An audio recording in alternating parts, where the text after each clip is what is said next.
Baik, Assalamualaikum warahmatullahi wabarakatuh. Alhamdulillahirabbil alamin, wa bihi nasta'in, wa ala asrofil anbiya wal mursalin.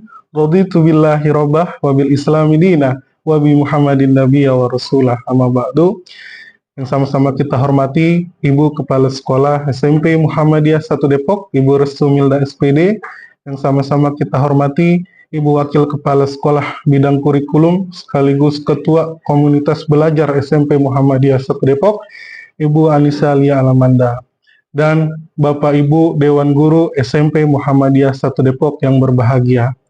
Alhamdulillah pada siang hari ini kita dapat berkumpul dalam melaksanakan. Saya di sini ingin menyampaikan rencana tindak lanjut saya. Kebetulan saya pribadi sedang mengikuti program diseminasi PJOK gelombang 1 kelas 2 tahun pelajaran 2024. Saya sendiri bertugas di SMP Muhammadiyah 1 Depok. Dan selanjutnya di sini judul program saya atau judul program kegiatan rancangan pembelajaran berbasis proyek atau disebut lain PJBL dengan menggunakan permainan tradisional bentengan sebagai aktivitas utama untuk mata pelajaran PJOK dan di tingkat SMP khusus kelas 8. Dan selanjutnya ada latar belakang dari tingkat sekolah. Di sekolah saya memiliki sekitar rata-rata itu kelas 8, 26 sampai 27 peserta didik di setiap kelas 8 yang sangat antusias dalam kegiatan fisik dan permainan. Pembelajaran PJOK di sekolah masih terfokus pada aktivitas yang bersifat instruksional dan kurang melibatkan kreativitas peserta didik. Permainan tradisional seperti bentengan merupakan salah satu permainan yang familiar di lingkungan masyarakat namun belum dimanfaatkan secara optimal dalam pembelajaran PJOK. Selanjutnya ada pemetaan asetnya. Pertama itu ada fasilitas. Sekolah memiliki lapangan yang cukup luas dan ruang kelas yang nyaman untuk sesi diskusi dan perencanaan proyeknya. Dan selanjutnya ada sumber daya manusianya, guru PJOK yang berpengalaman dan antusias dalam mengembangkan kegiatan PJOK berbasis permainan tradisional. Dan selanjutnya ada kondisi kesenjangan.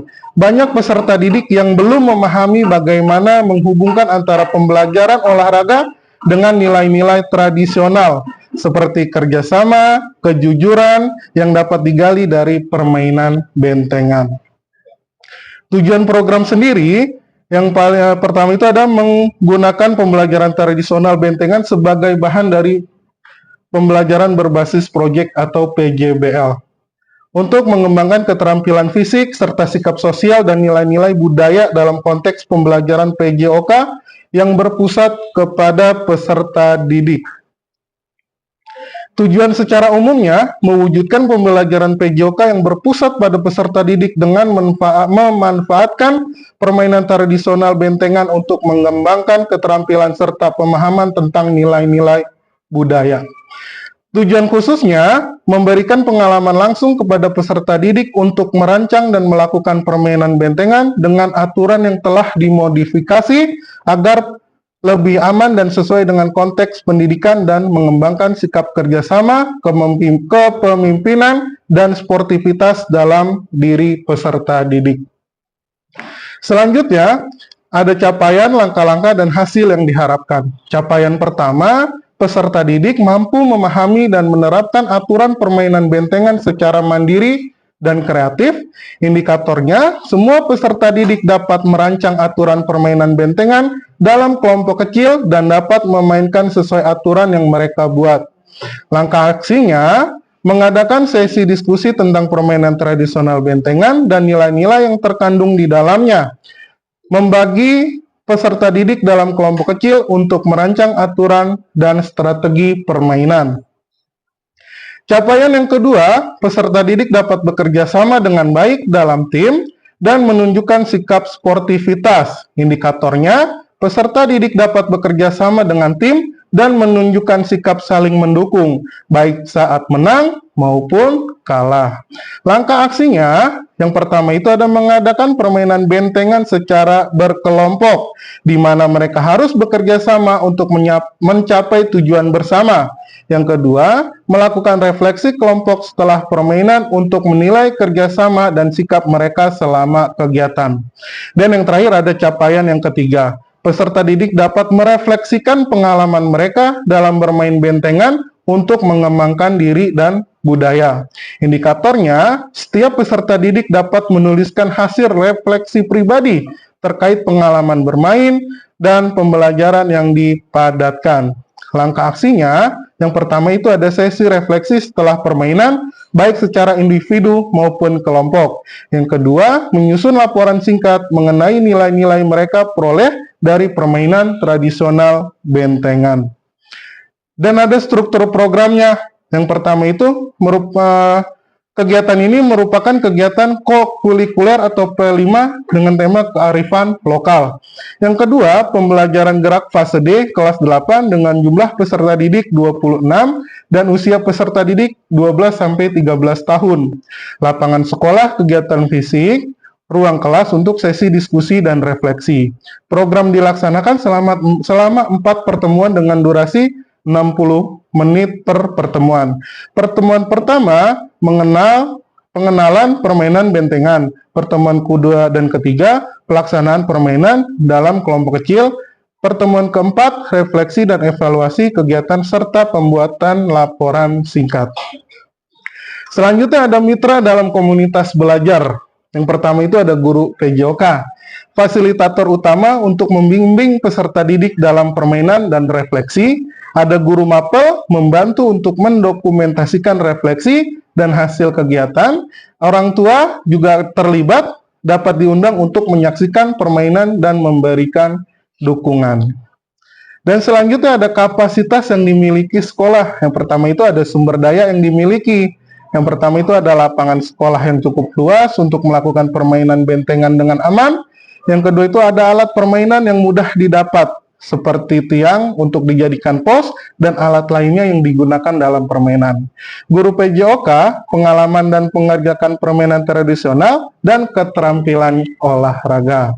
Komunitas sekolah, dukungan dari kepala sekolah, guru mapel, orang tua, dan komite sekolah untuk membantu pelaksanaan dan evaluasi program. Dan selanjutnya ada pemanfaatan aset. Yang pertama itu ada lapangan olahraga. Digunakan untuk sesi permainan bentengan yang membutuhkan ruang terbuka. Selanjutnya ada guru memfasilitasi siswa dalam perencanaan pelaksanaan dan refleksi. Orang tua dilibatkan dalam proses evaluasi dan memberikan dukungan kepada peserta didik. Dan di sini ada rencana evaluasi awal program menilai pengetahuan dasar siswa tentang permainan bentengan. Di tengah program, mengobservasi partisipasi dan keterlibatan siswa dalam permainan. Di akhir program, refleksi kelompok dan individu secara penilaian fisik, kerjasama, dan sikap peserta didik. Sumber datanya ada peserta didik. Melalui observasi dan refleksi setelah penilaian, guru melalui pengamatan selama penilaian dan sesi diskusi. Dan yang ketiga itu ada teknik pengambilan data, observasi langsung selama permainan. Yang kedua itu ada refleksi pribadi dan kelompok tentang nilai-nilai yang dipelajari. Dan selanjutnya nih, ada kemungkinan, tantangan, dan solusi. Tantangan yang pertama, kesulitan siswa dalam memahami aturan permainan bentengan yang lebih tradisional. Solusinya, menyederhanakan aturan permainan dan memberikan demonstrasi langsung agar siswa bisa langsung mempraktekannya. Tantangan yang kedua, siswa yang kurang tertarik pada permainan tradisional atau merasa permainan tersebut sulit. Solusinya adalah menyesuaikan permainan dengan elemen yang lebih menarik dan relevan dengan kehidupan sehari-hari. Tantangan yang ketiga, keterbatasan waktu untuk melakukan refleksi yang mendalam. Solusinya, mengalokasikan waktu refleksi yang cukup di akhir setiap sesi dan memberikan kesempatan kepada siswa untuk berbagi pengalaman secara bergiliran. Dan di sini ada penutup di akhir dan rencana tindak lanjutnya. Untuk penutup, pembelajaran berbasis proyek menggunakan permainan tradisional bentengan diharapkan dapat meningkatkan keterampilan fisik, kerjasama, serta pemahaman budaya di kalangan siswa kelas 8. Pembelajaran yang berpusat pada peserta didik ini memberikan kesempatan bagi mereka untuk berpartisipasi aktif dan mengembangkan kreativitasnya. Dan langkah tindak lanjutnya, yang pertama itu ada presentasi rencana kepada komunitas sekolah untuk mendapatkan masukan. Implementasi program sesuai dengan jadwal yang telah ditentukan. Dan terakhir adalah dokumentasi kegiatan dan refleksi untuk perbaikan di masa mendatang. Baik, terima kasih Bapak Ibu atas waktunya. Mungkin sekiranya RTL yang bisa saya sampaikan, semoga bermanfaat bagi Bapak Ibu semua dan anak-anak kita sekalian, khususnya anak-anak SMP Muhammadiyah 1 Depok. Terima kasih atas waktunya. Saya akhiri, kurang lebihnya mohon maaf. Assalamualaikum warahmatullahi wabarakatuh. Terima kasih.